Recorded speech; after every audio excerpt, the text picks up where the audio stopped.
Welcome to the WRAL Daily Download. I'm Grace Holland. First came the floods, now comes the fire.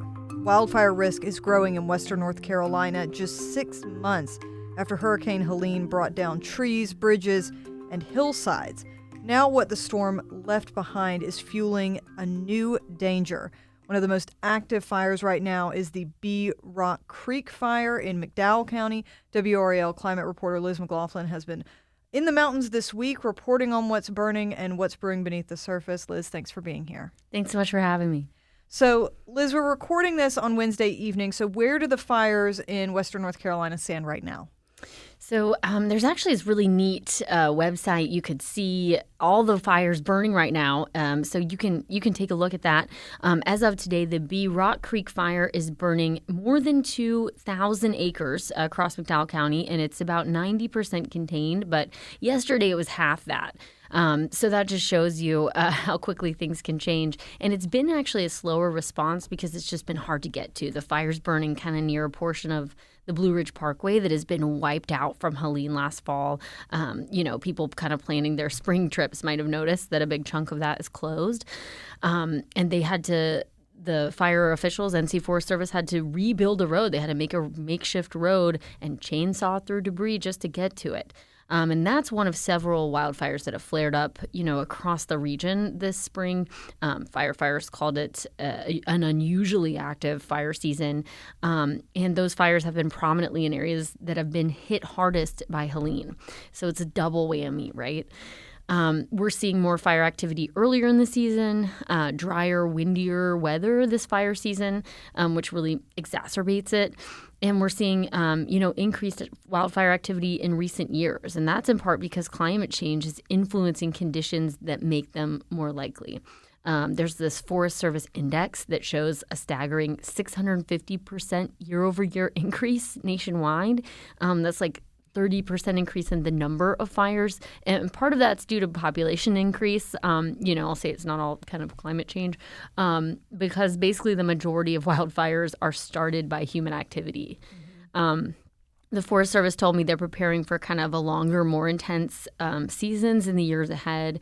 But the good news is, we're almost through the woods, just a few more weeks of fire season here in North Carolina, or at least in western North Carolina. Basically, once things green up, that's when it's harder for fires to spread. Right, because there's just more moisture and everything. That's, exactly. The Smokies get their name from that kind of haze that has to do with that whole water cycle. Exactly. So, Liz, I know you've covered major storms and wildfires before, but this time you're reporting from this region that's dealing with these both back to back. So what stood out to you while you were on the ground there?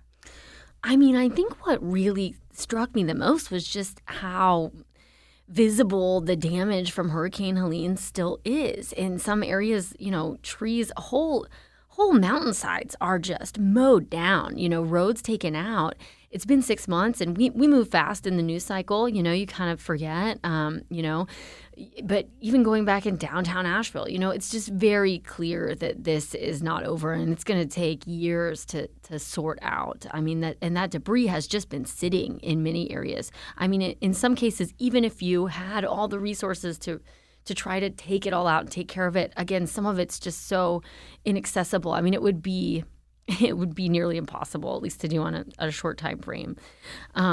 And so this is just kind of only the beginning. It's been drying out all winter, and it's just perfect fuel. The smaller branches and things are dried out now, but the bigger stuff is going to take much longer. So the bad news is that means fires will likely get worse in those areas as they kind of become more flammable. Next year, 5 years from now, this stuff will be really dangerous. And a California-level widespread disaster, is definitely possible. I mean, we already saw tens of thousands of acres burned this season. And luckily, for instance, the McDowell County fire isn't near much, it's near the Pisgah National Forest, a lot of federal land, dense woods there. But not as many homes. Exactly. But more people are living in what's called the wildland-urban interface. So that's where wildfires are more likely to start and spread. So if it's just kind of in the wrong place, wrong time, in a residential community, that could be really dangerous. One firefighter described it as a bonfire waiting to happen. especially across some of these rivers. You'd think that would be a natural buffer for fires. But because of Helene, all this debris is getting washed down the rivers and then kind of collecting in different places. So big piles. I mean, it looks like a bonfire pile.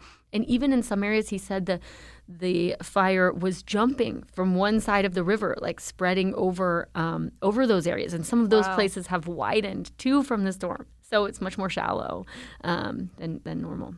Right. And, and there's one man that you talked to focused on in your reporting, Matthew Rogers. So how did you meet him? Who is he? And how did his story help us understand the stakes of what is happening? Like, especially what you talked about with when it is closer to homes.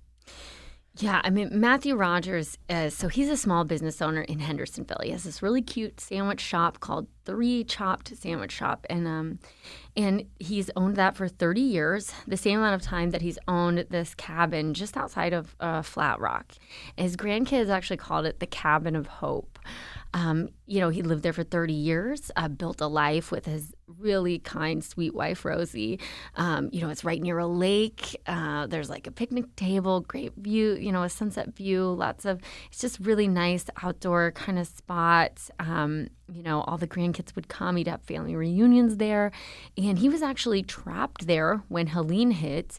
There's a bridge to kind of get across to this side of the cove, and it was completely taken out. So many downed trees that he was completely isolated, and he actually had to end up hiking out 5 miles on a newly bulldozed path just to get out, get supplies and food.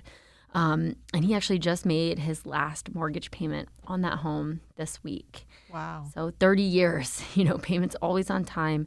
And when the Polk County fires swept through, those flames engulfed his home and burned it to the ground. I mean, I walked through there and everything was gone. All that remains is this chimney in the middle of where the house was. And you just see kind of a square of black. He described it, as looking like the moon, that it was so hard to see. And he's a really sentimental guy. You'll see if you go to the sandwich shop, there's tons of memorabilia on the walls. And he had the same, his family, he had a World War II scrapbook, letters from his mom, who was a great writer, and just all kinds of things like that that just hurts so much to lose. And just the home, I mean, just paying off the mortgage. I mean, it just hurts. And his story really puts a face on the compounding nature of these disasters, flood, fire, financial loss, and how these things kind of interact, because after the storm, more likely for a fire. And now after a fire, that burn-scarred land is more likely to have a landslide happen. So these vulnerabilities kind of build up. And Matthew's just such a kind soul and resilient person. He still has high spirits. He still says he cries about it almost every day, but he just gets so much love and support from his community that's really touched him.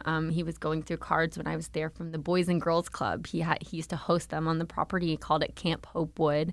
And, one of the cards said, "Don't ever give up." And He was really emotional about that. Yeah. Well, great that he's getting that support in such a tough time. Let's take a quick break. When we come back, we're going to talk about the challenges that firefighters are facing here and sort of where things go from here.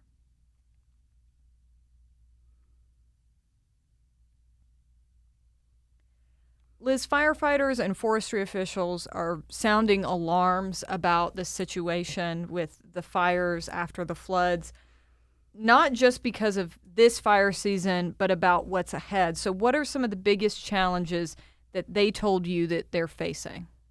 Staffing is one of the biggest issues. The North Carolina Forest Service has more than 100 vacancies across the state, and some counties have no full-time fire staff at all, and that's including McDowell, where the fires are currently burning.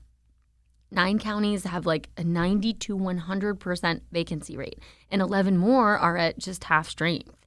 That's hugely problematic because not only is the risk higher now from all these downed trees, and the fire can burn hotter and longer, they're harder to get to. So there's more work involved, maybe an attack, what they call kind of that initial period, to get a fire under control, get a plan in place, usually, starts happening within the first day. Sometimes there's 3-4 days of chainsaw work just to be able to get their equipment in. They had to rebuild, like I said before, part of the parkway to just be able to access it. So that's adding more work with less people, and the resources are already limited. The first responder, might have to come from a neighboring county 2 hours away. And this is a situation where minutes count, right? And it may be days before out-of-state help arrives. We do a little bit of sharing. So, for instance, for this fire burning now, there are firefighters from Montana, from Oregon, also here helping. But, that takes a while. The incident commander that I spoke with, Brian Rogers, said 36-hour shifts are standard. Wow. 36 hours. That's insane. And this isn't sitting at a computer, which would still be hard for 36 hours straight. This is hard work, chainsawing, lugging logs from one side of the road to another to form these fire lanes, digging out landslides. 8 hours of that would be brutal. There's also a loss of experience happening. More than half of the Forest Service has lost staff, or more than half of the staff has less than 10 years of experience. People are retiring. Turnover is really high because the salaries just aren't competitive. Many are leaving for higher paying jobs even after the training. So even some new hires. And that training is about a $20,000 to $30,000 investment. So they're losing that money as well to train up a new person. So these vacancy rates are just really, giving them a gut punch while they're already down. And those gaps don't just impact emergency response. They also affect prevention work, like prescribed burns, replanting. So the risk just keeps building up. Wow. And so then there's, on top of this, just the natural consequences, right? You have this debris left by Hurricane Helene that is such a big part of why we're here. How is that changing wildfire behavior, and could it make future disasters even worse? Absolutely. Officials told me we're really only beginning to see the long-term impacts of Helene. More than 800,000 acres of timber were damaged or downed. So that's just the sheer amount of that is a lot to deal with, and something that could make those fires spread really easily. And as far as resources, again, these are places that are going to take a long time to recover. Just rebuilding basic infrastructure of a fire comes to, it's just a double whammy. And that wood, of course, drying out and becoming more flammable by the day. And it's not just fuel. Again, it's also a barrier. So, spending 3 or 4 days just clearing trees before you can even start fighting a fire is just going to slow things down. And in steep, remote areas, aircraft is often the only option. So even before Helene, just the mountainous terrain is a challenge in and of itself. And that can be costly, especially when resources are already thin. And side note for PSA, drone pilots out there, please don't fly a drone over a fire. They've had some incidences before where they're sending out aircraft to fight the fire. And if a drone's in the area, they have to, obviously that would be catastrophic if there was some sort of incident. And so that also has been slowing down the response in recent years. And just if we get another dry stretch or spark in a hard-to-reach area, the conditions are just there for something much bigger. And one firefighter told me bluntly, this is just the beginning. Thank you, Liz. We appreciate your reporting on the ground, and thank you for listening to the WRAL Daily Download and for making us part of your morning routine. Another great way to get WRAL news is the Morning Briefing newsletter. It's a daily email with Triangle news, events, and headlines to help you get ready for the day. Sign up at WRAL.com/newsletter.